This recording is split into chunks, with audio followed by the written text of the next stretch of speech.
ဒီဇာလန်ကတော့တချိန်ကနိုင်ငံတော်အဆင့်စားတော်ကြီးဖြစ်ခဲ့မှုတဲ့လူတယောက်နဲ့စတင်ထားခဲ့ပါတယ်။သူကနာမည်ကျော်မန်အင်ပါယာတော်ဝင်စားတော်ပွဲကြီးကိုတော့အလွယ်တကူချက်ပြုတ်နိုင်တဲ့အထိပါရမီရှင်တူပဲဖြစ်ပါတယ်။ဒါပေမဲ့အဖွားအိုတယောက်လန်ကိုပေးဖို့ကူညီရင်းနဲ့ထရက်ကားတိုက်မိပြီးတော့မာထန်မဲဆက်စီအဝင်းညံကိုပြောင်းသွားခဲ့ပါတယ်။ဒီကဘာမှာတော့ချက်ပြုတ်မှုအတတ်ပညာကအတော်လေးကိုအကန့်အသတ်ရှိပါတယ်။စားကြဆိုလို့ပြုတ်တာနဲ့ဖုတ်တာပဲရှိပြီးတော့ဟင်းကအမွေးကြိုင်တွေကလည်းတခုမှမရှိဘဲနဲ့ပြင်းစရာကောင်းလာခဲ့ပါတယ်။တော်ဝင်မိဖို့ကြောင့်မှာအောက်ခြေအစီကန်တယောက်အဖြစ်လောက်ကန်နေရတဲ့သူဟာမူလကတော့ဘွားကိုအေးစစ်စစ်ပဲဖြတ်တမ်းမှုရည်ရွယ်ထားခဲ့တာဖြစ်ပါတယ်။ဒါပေမဲ့သူရိုးရိုးလေးချက်လိုက်တဲ့ကျဲဥထမင်းကျော်ရဲ့မွေးပြန့်တဲ့ဇနန်ကမင်းသမီးလေးကိုဆွဲဆောင်နိုင်လိမ့်မယ်လို့တော့သူလုံးဝမထင်ထားခဲ့ပါဘူး။ဒါနဲ့ပဲဒီခေတ်ကာလမှာသူ့ရဲ့အချက်ပြုတ်ခီးစဉ်ကစတင်ခဲ့ပါတယ်။သူဒီကဘာကိုရောက်လာခဲ့တာ3ရက်ရှိဖြစ်ပါတယ်။ပြီးခဲ့တဲ့ဘွားလုံးကတော့သူဟာစူပါများစွာရရှိခဲ့တဲ့တပိုင်းရင်စားတော်ကလေးတို့ဖြစ်ခဲ့ပေမဲ့အခုတော့မာထန်နန်းတော်ရဲ့မှုဖို့ကြောင့်မှအနေဆုံးစဉ်ထင်းကုန်သမားတယောက်သာဖြစ်လို့နေခဲ့ပါတယ်။သူ့ရဲ့အရင်အစင်တန်းနဲ့အခုအစင်တန်းကဟိမွေနာတောင်တိန်နဲ့မိုင်းနာအနှက်ဆိုင်ဆုံးကြောက်ကဘာလို့ကွာခြားလို့နေခဲ့ပါတယ်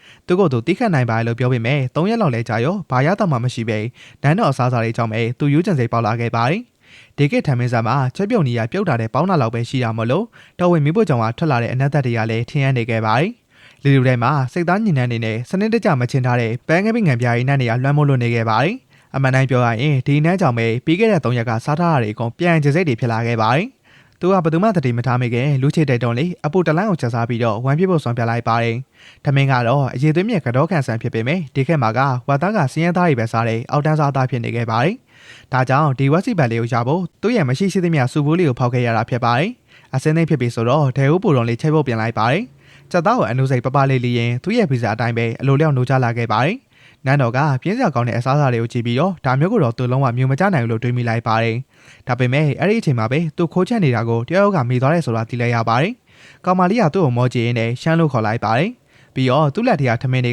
ကတောက်ပနေသလိုပဲလို့အော်တကြီးနဲ့ပြောလိုက်ပါတယ်။တကယ်တော့ဒီနေရာကတော်ဝင်နန်းတော်ဖြစ်ပြီးတော့ဘယ်သူမှဂရုမစိုက်တဲ့ထင်းကျူတဲ့ဆိုတာဘယ်သူမှဆိုဝင်ကျင်တိုင်းဝင်လို့ရတဲ့နေရာမဟုတ်ခဲ့ပါဘူး။ဒါပေမဲ့ဒီကောင်မလေးကတော့ဝင်လာခဲ့ပါတယ်။ဒီလိုနန်းတော်ရဲမှာလောလက်လက်သွားလာနေတဲ့သူဟာဒီမင်းဆက်ရဲ့အခြေဆုံးသမီးတော်လေးဂျင်းယုံမင်းသမီးလေးကလွယ်လို့ဘသူရှိအောင်ပါလဲသူကကောင်မလေးကိုနေထုတ်ဖို့ကြိုးစားပေမဲ့မင်းသမီးလေးတော့နားမထောင်ခဲ့ပါဘူးသူကကောင်မလေးကိုနေထုတ်ဖို့ကြိုးစားရင်းနဲ့ကလေးအတွက်မကောင်းလို့ပြောပေမဲ့မင်းသမီးလေးကတော့နားမထောင်ခဲ့ပါဘူးကလေးကအစာချေပြနိုင်မှာမဟုတ်ဘဲနဲ့နောက်မှဘိုင်းလာလိမ့်မယ်လို့တတိပေးနေခဲ့ပေမဲ့သူ့ရဲ့တားမြစ်ချက်တွေကလေထဲမှာပဲပျောက်ခဲ့သွားခဲ့ရပါတယ်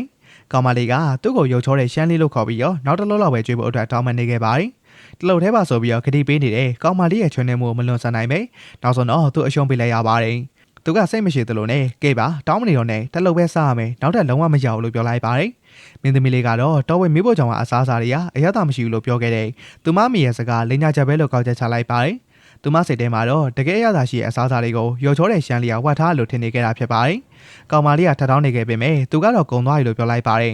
ဒါအပြင်ဒီဟင်းနေရာစီတွေအရင်များလုံးတာကြောင့်ကိုလုံးသေးသေးလေးနဲ့ကလေးတယောက်အများကြီးစားရင်တညလုံးပိုင်းနာပြီးတော့အိပ်ရမှာမဟုတ်လို့သိနေခဲ့ပါတယ်။ကံကောင်းထောက်မဆောင်နေပဲသူ့မှာစနစ်ထဲကနေလဲလဲထားတဲ့ပြားရီလျှောက်သီးနွေ့နွေ့လေးရှိနေခဲ့ပါတယ်။ဒါကထံမင်းဆက်မှာလုံးဝမရှိတဲ့ဇင်ငံပစ္စည်းတစ်ခုပဲဖြစ်ပါတယ်။ကောင်မလေးကိုကံကောင်းတဲ့ကောင်မလေးလို့ပြောရင်းနဲ့ဒါလေးကိုတောက်ဖို့ပေးလိုက်ပါတယ်။ဒါကအစာကျေစေဖို့ဖြစ်ပြီးတော့ဒါကိုတောက်ပြီးရင်တော့ငုံမနေတော့နဲ့မဟုတ်ရင်အပြင်ကိုကောက်လို့ပြလိုက်မယ်လို့ချိန်ချော်လိုက်ပါတယ်။ကောင်မလေးကတော့သူမရဲ့တက်တက်လုံးမှာတခါမှမမြည်စမ်းဘူးတဲ့ထူးခြားဆန်းသက်ပြီးတော့ချိုမိန်လာတဲ့အကြတော့အံ့ဩနေခဲ့ပါတယ်။သူတို့တော့ဒီလိုကောင်းမွန်တဲ့အစားအစာတကူမျှဝေစားတော့ရတာဟာစစ်မှန်တဲ့သဘာဝအရသာလို့ခံစားရစေခဲ့ပါတယ်။သူ့ရဲ့အချက်ပြပညာရဲ့အောက်မှာတယောက်ကလုံးဝကြာချုံသွားတာကိုမြင်ရတာဟာဘလို့ယာတို့အနာနေမှာမလဲနိုင်တဲ့ခေါ်ယူမှုကိုပေးစွမ်းခဲ့ပါတယ်။အခုတော့ကောင်မလေးပိုက်ပြစ်ပြီးတော့ကျင်းတော်သွားပြီမို့လို့ရှန်ကမင်းသမီးလေးနဲ့သဘောတူညီချက်တကူလောက်ဖို့ဆွမ်းပြလိုက်ပါတယ်။ဒီနေ့စားတော့ခဲ့တဲ့အစားအစာတွေနဲ့ရေအကြောင်းဘယ်သူမှမပြောဖို့အတွက်ကတိတောင်းလိုက်ပါတယ်။အကယ်၍သူမရဲ့ခမီးတော်နဲ့မဲတော်တို့တည်သွားခဲ့ရင်သူ့နန်းတော်တွေကနေနေထုတ်ခံရလိမ့်မယ်လို့ရှင်းပြလိုက်ပါတယ်။အဲ့လိုသာဖြစ်သွားခဲ့ရင်နောက်ကဒီလိုရတာရှိရဲ့ဟင်းတွေနဲ့ချိုမင်းတဲ့ခြေတွေကိုဘယ်တော့မှတောက်ရမှာမဟုတ်တော့ပါဘူး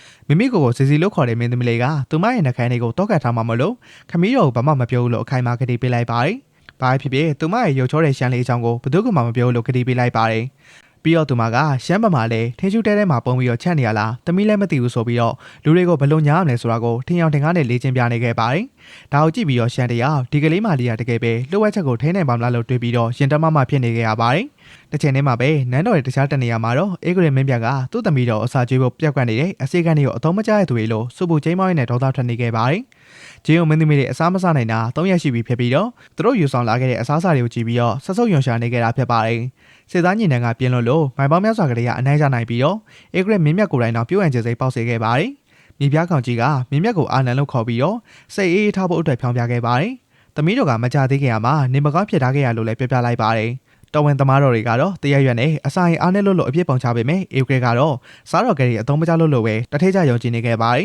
သမီးတော်ကိုကောင်းမွန်တဲ့အစားအစာတစ်ခုတော့မကျွေးနိုင်လို့ညှိတွားနေတဲ့အချိန်မှာပဲစီလို့သူခေါ်တဲ့မင်းသမီးလေးကပြန်အောင်လာခဲ့ပါတယ်သူကသမီးတော်နေရာအနဲ့လိုက်ရှာနေရလို့ပြောရင်းနဲ့မုန်းနေခိုးစားနေရလားဆိုပြီးတော့စားနောက်ပြီးတော့မေးလိုက်ပါတယ်မိဖုရားကြီးကတခုခုချက်ချင်းတတိပြုံးမိသွားခဲ့ပြီးတော့တခုခုစားလာတာလားလို့မေးတဲ့အခါမှာတော့ကောင်မလေးကလည်းရှမ်းပြောခဲ့တာတွေကိုတတိယသွားခဲ့ပါတယ်အကယ်၍ခမီးတော်တည်သွားခဲ့ရင်နောက်ကအစားအစာတွေငတ်လိုက်မယ်လို့ထိတ်လန့်သွားကသူမှဘာမှမစားခဲ့ပါဘူးလို့ချက်ချင်းညင်လိုက်ပါတယ်ပြီးတော့သူမအနေနဲ့ဘယ်လိုလုပ်အစားအစာအကြောင်းကိုမှမသိပါဘူးလို့လည်းထပ်ပြီးတော့ညှင်းဆိုလိုက်ပါတယ်အမှန်တိုင်းပြောရရင်ကောင်မလေးရဲ့တရုပ်ဆောင်မှုကတော်တော်လေးကိုတန်တရားဖြစ်စားကောင်းနေခဲ့ပါတယ်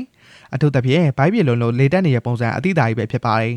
်ဒီနေရာမှာတော့ထမင်းဆက်ရဲ့ကောင်းကင်မုတ်သားအေဂရမင်းမြတ်ကြီးဟာသမီးတော်ရဲ့နှက်ခမ်းသားကထမင်းလုံးလေးတစ်လုံးကိုငေးကြည့်ရင်တတွေးမြုပ်ချနေရတဲ့ရည်စရာကောင်းတဲ့မြင်ကွယ်ကိုမြင်တွေ့ရမှာဖြစ်ပါတယ်အေဂရကကောင်မလေးကိုပမာသွားပြီးတော့ခိုးစားနေရလဲဆိုတာချက်ချင်းဝေခံဖို့အတွက်မဟုတ်ရင်တော်ဝင်စားတော်ကလေးကိုကွက်မြက်ပြစ်မယ်လို့ချင်းချော်လိုက်ပါတယ်ဒါကြောင့်တော့မင်းသမီးလေးစီစီတယောက်ထိတ်လန့်ပြီးတော့တုံးလုံးသွားခဲ့ရပါတယ်ဘာလို့လဲဆိုတော့ရှမ်းကစပူတတ်ပေမဲ့သူ့ရဲ့လက်ရကတော့လက်လုံးမခံနိုင်လောက်ကောင်းလွန်နေလို့ပဲဖြစ်ပါတယ်မင်းသမီးလေးကဘသူကမှဒုက္ခမပေးဖို့ခမီးတော်ကိုယုံပြီးတော့တောင်းပန်ရှာပါတယ်သူမရဲ့ရုပ်ချောတဲ့ရှမ်းလေးကိုခမီးတော်ရဲ့ဒေါသအရှိန်အုံကနေအသေးအတန်ကာကွယ်ပေးချင်နေကြတာဖြစ်ပါတယ်ကြောင်ကနေဖြစ်နေတဲ့ဆဲချင်းတွေကြောင့်ရွှေအောင်ထမင်းကျော်ကနည်းနည်းမှအရသာမရှိပါဘူးလို့ညှင်းဆိုလိုက်သလိုချိုမိန်တဲ့ရေကိုလည်းလုံးဝမတောက်ခဲ့ပါဘူးလို့တောက်လျှောက်ညင်းနေခဲ့ပါတယ်ဒါပေမဲ့စကားအမားယုံဖြစ်ပြီးတော့ထင်းရှူတဲ့တီနေရအဲ့ဒီမှာပုံနေတဲ့အခုချောချောလေးအကြောင်းနဲ့သူသုံးသမျှအချက်ပြုတ်ကရိယာတွေအထိအကောင်လုံးအသေးစိတ်ကိုအမတ်မထိန်မဲနဲ့ပြောမိသွားပါတယ်ရွှေအောင်ထမင်းကျော်နဲ့ချိုမိန်နဲ့ရေအကြောင်းကြားလိုက်ရပြီးရဲ့နောက်မှာတော့အေဂရမင်းမြတ်ဟာတောပိတ်မီးဖို့ကြောင့်ရဲ့နောက်ဖေးကွင်းမျက်စိကိုရှောက်ပေးဖို့အတွက်သူ့ရဲ့စစ်တီတော်တွေကိုချက်ချင်းပဲအမိတ်ပေးလိုက်ပါတယ်သမီးတော်ကိုဘာမှမသိတဲ့အရာတွေကိုတွေးဆောင်ကြည့်မိရတဲ့အဲ့ဒီလှုပ်ဝက်ဆန်းကျဲရဲ့လူကဘသူလဲဆိုတာသိအောင်စုံစမ်းမှုအတွက်တန်လေးတန်ချလိုက်တာဖြစ်ပါတယ်စစ်တီတော်တွေကစားကြံတွေကိုရှားတွေ့သွားတဲ့အခါမှာတော့စီစီကဒါကသူမနဲ့ရှင်ရဲ့ပိုင်ဆိုင်မှုဖြစ်လို့ပြန်ပေးဖို့အတွက်အော်ဟစ်တောင်းဆိုရှာခဲ့ပါတယ်အေဂရကတော့ဒီအစားအစာကိုမထိမမြင်ကြည့်ပြီးတော့ဒါမျိုးကိုမဟာတတိုင်းတီဆောင်နေတဲ့အလုပ်သမားတွေနဲ့လယ်သမားတွေပဲစားလုံးမချလိုက်ပါတယ်ထမင်းဆက်ရဲ့အမြင့်မြတ်ဆုံးမင်းသမီးလေးကိုတာမဝတ်သားရင်နဲ့ကြွေးရတာကိုတွေ့ပြီးတော့ယွန်စာဆက်ဆုပ်နေခဲ့သလိုတော်ဝင်အစင်တန်းနဲ့မထိုက်တန်တဲ့အစားအစာလိုလဲတွတ်ညီးတွားနေခဲ့ပါတယ်အေဂရကဒီတာမတ်မြေကနန်းခွက်လေးကိုမိမိတို့ရဲ့တော်ဝင်သွင်းနေဆိုစော်ကားပဲလို့ယူဆပြီးတော့မယုံတကာဖြစ်နေတော့မှဖြစ်ပါတယ်သူကတမရိုးကြညင်းစုံနေစေဖြစ်ပေမဲ့မွေးပြန်းတဲ့ဂျန်နက်ကတော့အခန်းထဲမှာလွှမ်းမိုးလာခဲ့တာကြောင့်သူ့ရဲ့တော်ဝင်မာနာတဲ့စူးစမ်းကျင်စိတ်ကပို့ပြီးတော့အသာစီးရလာခဲ့တာကိုမြင်တွေ့ရပါတယ်ဒီလိုဟင်းမျိုးကကောင်းမမဖြစ်နိုင်လို့သူအခိုင်အမာပြောနေနေပဲတလုတ်ကိုမြည်ဆန်းကြည့်လိုက်ပါတယ်ဒါကဝတ်သားဟုတ်ရဲ့လားကျွေးရနေရဲ့ဝက်စီဘက်လေးတွေကအရသာရှိလာပြီးတော့ဝါးလီမွေးလီဖြစ်လာကထမင်းစီတိုင်းမှာလည်းကျဲဦးနဲ့စီဦးချက်နဲ့တွေကတွားကြတဲ့မှာတွေပေါက်ကွဲထွက်ကုန်ပါတယ်ကျက်တုံမေလေးတွေညှက်ထားတာကလည်းအစီအစိမ်နဲ့ကိုဖျက်တောက်ပေးပြီးတော့ကောင်းကင်ဘုံကဂျန်နက်မျိုးကိုကျင်းရစ်စေခဲ့တဲ့ပါရမီရှင်တယောက်ရဲ့လက်ရမျိုးပဲဖြစ်ပါတယ်မိဖုရားကောင်ကြီးကမင်းမြတ်ရဲ့ရုပ်တရက်တိတ်ဆိတ်မှုကိုစိုးရင်ပြီးတော့အစိတ်ခတ်တာလာလို့မေးတဲ့အခါမှာတော့အစိတ်ဟုတ်လားဒါကဆွဲလန်းစရာဗျာတကယ်ကိုရသာရှိလို့နဲ့လို့အေကဲကရေရွံ့နေဝယ်ခံလိုက်ပါတယ်ဒီရင်ကရှားပါတဲ့ရသာရှိလာတဲ့တော်ဝင်အစားအစာတွေကိုတော့အရှက်ရစီရလို့သူကဆိုလိုက်ပါတယ်ဒါကြောင့်ဒါစစ်မှန်တဲ့အရသာအပြည့်ရှိတဲ့အစားအစာပဲလို့အေကဲကကောက်ချက်ချလိုက်ပြီးတော့သူ့ရဲ့မားထန်အင်ပါယာကြီးထဲမှာဒီလိုရောက်ချောတဲ့ရှမ်းလေးဘယ်နေရာမှာပုံနေလဲဆိုတာသိရအောင်ချက်ချင်းစုံစမ်းမှုအတွက်အမိန့်ပေးလိုက်ပါတယ်တကယ်ကိုအထင်ကြီးစရာကောင်းတာကတော့ရိုးချင်းချင်းကြောက်ထမင်းကြော်လေးတစ်ခွက်ထက်နဲ့တင်ရှမ်းဟာအေဂရက်မင်းမြတ်ကြီးကိုလုံးဝလွှမ်းမိုးသွားစေခဲ့တာဖြစ်ပါတယ်။ဒါပေမဲ့မင်းသမီးလေးကတော်ဝင်မေးဖို့ကြောင့်လိုက်ရှာတဲ့အခါမှာတော့ရှမ်းကပုံးွယ်ဖို့အတွက်သူ့ဝယ်စားလေးမှာမိကုန်းမိုင်းတွေကိုတမင်ကတုံးလင်းလိုက်ပါတယ်။သူကတခြားလုံသမားတွေနဲ့ရောနှောနေထိုင်လိုက်ပြီးတော့ကောင်မလေးကိုလက်ပလာနဲ့ပြန်လွှတ်လိုက်ကနောက်တစ်နေ့မှာတော့သူ့ရဲ့နောက်ထပ်ဟင်းလျာအတစ်ကိုဖန်တီးဖို့ပြင်ဆင်ပြန်ပါတယ်။ဒီချိန်မှာတော့အမားဖြစ်တဲ့မင်းသမီးကြီးကညီမလေးစီစီကိုဒီလိုညစ်ပတ်ပြီးတော့ရှုပ်ပွားတဲ့နေရာမှာဆူဆူပူပူမလုပ်ဖို့အတွက်တားမြစ်နေကြတာကိုတွေ့လိုက်ရပါတယ်။ဒီနေရာကညစ်ပတ်ပြီးတော့အနက်သက်မကောင်းတဲ့အပြင်မနေ့ကလည်းခမီးတော်စိတ်ဆိုးဒေါသထွက်စေခဲ့တဲ့နေရာဖြစ်တယ်လို့သတိပေးလိုက်ပါတယ်။စီစီကတော့ရှင်နားနေရှိရပါလို့ဆိုပြောနေခဲ့ပြီးတော့သူမရဲ့စကားကိုအမားဖြစ်သူကမယုံကြည်လို့စိတ်ပြတ်နေခဲ့ရချပါတယ်။ဒီနေရာမှာအစားအစာတွေကိုကပ်ပြစေနိုင်တဲ့လက်ပြားလိုအဖောက်တယောက်ရှိရလို့ကလေးတယောက်ရဲ့သဘာဝအတိုင်းရဲဝံ့ပြောဆိုနေခဲ့တာဖြစ်ပါတယ်။သူမကချိုမိန်နဲ့ရေအကြောင်းထပ်ပြောတဲ့အခါမှာတော့အမားဖြစ်သူကယုံပါတယ်ဆိုပြီးတော့ချောမော်ပြောဆိုလိုက်ပါတယ်။ဒါပေမဲ့မင်းသမီးကြီးကဒီနေ့ကအရင်ညစ်ပတ်လွန်လို့နန်းတော်ကိုပြန်ပြီးတော့တက်ချင်းတရက်တဲ့အစားအစာတွေကိုပဲစားကြစို့လို့တိုက်တွန်းလိုက်ပါတယ်။စီစီကတော့လက်မခံမဲနဲ့သူမမြည်စမ်းကြည့်ခဲ့တဲ့အရာတာနဲ့ရှင်အဲ့ဒီအစားအစာတွေကဘာရတာမှမရှိလို့ညှင်းဆိုလိုက်ပါတယ်။သူမကတော့အဲ့ဒီတောက်ပနေရဲ့ရွှေအောင်ထမင်းကြော်ကိုပဲထပ်စားကျင်နေခဲ့တာဖြစ်ပြီးတော့တခြားဘာကိုမှမလိုချင်ခဲ့ပါဘူး။တစ်ဖက်မှာတော့ရှန်ကသူ့ရဲ့မျက်နှာပေါ်ကမိခုံမိုင်းနေနဲ့ညစ်ပိန်မှုတွေကြောင့်သာရိပ်မိမသွားလို့သူ့ကိုယ်သူပြောနေခဲ့ပါတယ်။သူကမနေ့ကနာမည်ကြီးသွားခဲ့တဲ့ရွှေအောင်ထမင်းကြော်ရဲ့ပိုင်ရှင်အဖြစ်တန်တရားဝေခံရခြင်းကနေအောင်မြင်စွာလဲလျှောက်နိုင်ခဲ့တာဖြစ်ပါတယ်။ထမင်းဆက်လူမျိုးတွေရဲ့အမြင်မှာဝတ်သားကနှိမ့်ကြတဲ့အသားဖြစ်ပေမဲ့သူ့ရဲ့စနစ်ကပေးထားတဲ့နက်ပြားစင်ဓာတ်ရဲ့အသုံးတော်ကြောင့်ဒါမြင့်မြတ်ဆုံးဟင်းလျာတစ်ခုဖြစ်လာခဲ့ပါတယ် သူတို့ကတော့တော်ဝင်နန်းတော်ကပြင်းစရာကောင်းတဲ့အစားအစာတွေထက်အစာမမဲ့စွာသားလုံးနဲ့အကောင်းဆုံးရတာပဲဖြစ်ပါတယ်။သူကတော့ဒီဒေသခံတွေတောက်ကြတဲ့ကြက်သွန်တွေဂျင်းနဲ့စားတဲ့အပြည့်ထည့်ထားတဲ့ငန်းကြီးကြီးလက်ဖက်ရည်ကိုအချက်ပြုတ်လောကရဲ့မိစ္ဆာတလူတော်တတ်မှတ်ထားခဲ့တာဖြစ်ပါတယ်။ရုတ်တရက်စီစီမင်းသမီးလေးကအဖွားလိုထပ်မှန်ခေါ်လိုက်တဲ့ရင်းနှီးနေတဲ့အတိုင်အရာထပ်မှန်ထွက်ပေါ်လာခဲ့ပါတယ်။ရန်ကကောင်မလေးကိုဘာလို့ဒီလောက်မြင်မြန်ပြန်ရောက်လာလဲလို့တွေးမိနေတော့မှပဲသူမရဲ့လှပတဲ့အမဖြစ်သူကိုပါဆွဲခေါ်လာခဲ့တော့မြင်တွေ့လိုက်ရပါတယ်။ကောင်မလေးကသူမရဲ့မှာရှမ်းမြင်မှုသမျှတွေမှာအလှဆုံးလူသားဖြစ်လိမ့်မယ်လို့ဂုဏ်ယူဝင်ကြောစွာနဲ့မိတ်ဆက်ပေးလိုက်ပါတယ်။ရန်ကတော့ကောင်မလေးဘာလို့တခြားလူကိုပါခေါ်လာရလဲလို့တွေးနေခဲ့မိပါတယ်။ဘာလို့လဲဆိုတော့သူ့မှာမမေကိုယ်တိုင်စားဖို့တော့အနန္နိုင်မလို့ဧည့်သည်တွေကိုကြွေးဖို့အဖို့မရှိလို့ပဲဖြစ်ပါတယ်။စီစီလေးကတော့သူ့ရဲ့စိတ်ထဲကနေတွေးတော့မှုကိုဂရုမစိုက်ပဲနဲ့နောက်ထပ်တစ်လို့လောက်ကြွေးဖို့အတွက်တောင်းပန်နေခဲ့ပါတယ်။ဒီတစ်ခါမှာတော့သူမကအလဲလဲတကူအဖြစ်နဲ့အမားပြစ်သူဒီမှာအမကန်ဖြစ်ထားခဲ့မယ်လို့ကန့်လန့်လိုက်ပါတယ်။သူမလိုချင်တာကတော့အဲ့ဒီရသာရှိရဲ့အသားလေးနည်းနည်းပဲဖြစ်ပါတယ်။ကလေးတယောက်ရဲ့စိတ်ထဲမှာတော့ဒါမျှတတဲ့အလဲလဲတကူပဲဖြစ်ပါတယ်။မင်းသမီးကတော့ထိတ်လန့်သွားခဲ့ပြီးတော့စီစီကိုစုဖို့ချိန်မောင်ကသူမရဲ့တော်ဝင်ဒေါသတွေကိုရှင်းစီကိုလဲပြီးတော့ပကံကိုအောက်ချဖို့အမိန့်ပေးလိုက်ပါတယ်။ဒါပေမဲ့ရှန်ကတော့ဒီကလန်းမော်စိတ်ဝင်စားပဲနဲ့မင်းသမီးကပိန်လုံးလုံးဘာမှတန်ဖိုးမရှိပါဘူးလို့ပြောလိုက်ပါတယ်။ဒါအပြင်ဒီလိုလူမျိုးပေးမှရှိနေတာကဘာတော့ဝင်တာမှလုံပင်းနဲ့မှမဟုတ်လို့အလဟတ်တက်ပဲလို့ဆိုလိုက်ပါတယ်။သူ့ရဲ့တာမန်မျိုးကြောင့်တွေကအလုံးမလုံးတဲ့ပြင်းရည်သူတွေကိုအလက်ကမကျွေးနိုင်ဘူးလို့ပြောလိုက်တဲ့အခါမှာတော့မင်းသမီးကြီးမှလုံးဝဆုံးသွားခဲ့ရရှာပါတယ်။သူမကသူမရဲ့တော်ဝင်အစင်တန်းကိုထုတ်ပယ်ဖို့စူးစမ်းခဲ့ပေမဲ့သူ့ရဲ့ပွင့်လင်းလွန်းတဲ့စကားတွေရှိမှဘာစကားမှထွက်မလာခဲ့တော့ပါဘူး။မင်းသမီးကအစားစားဖို့စိတ်ဝင်စားတာကြောင့်ရှမ်းကလည်းအားနာမနေတော့ဘဲနဲ့စီစီကိုပြန်လဲလာခဲ့ပါတယ်။သူကကောင်မလေးကိုပါဇက်ကျဲအားခိုင်းပြီးတော့စနစ်ကျချက်ပြုတ်ထားတဲ့အသားတစ်ဖက်ကိုခွန်ကျစ်လိုက်ပါတယ်။စီစီကတော့ကောင်းကင်ဘုံရောက်သွားလို့ခံစားလိုက်ရပြီးတော့ဒါကသူမှမြေဆန်းမှုသမျှတွေမှာအကောင်းဆုံးပဲလို့ဆိုကနောက်ထပ်ထပ်ကြွေးဖို့အတွက်ချက်ချင်းတောင်းဆိုပြန်ပါတယ်။ဒါပေမဲ့ရှန်ကပရိုက်တာလုံးနေကြတာမဟုတ်ပါဘူး။စားကျင်အလုပ်လုပ်ရမယ်လို့စီကသတ်မှတ်ပေးလိုက်ပါတယ်။မင်းသမီးကြီးကလည်းချိုးထွေးသွားခဲ့ပြီးတော့စားပြီးတော့တာကိုဘာလို့လုပ်ရအောင်မလဲလို့တွေးမိလိုက်ပါတယ်။သူကသဘောတူညီချက်ရဲ့စီကံချက်ကိုရှင်းပြလိုက်ပါတယ်။အကယ်၍သူ့ရဲ့သားကိုစားရင်ပကံစေးရပါမယ်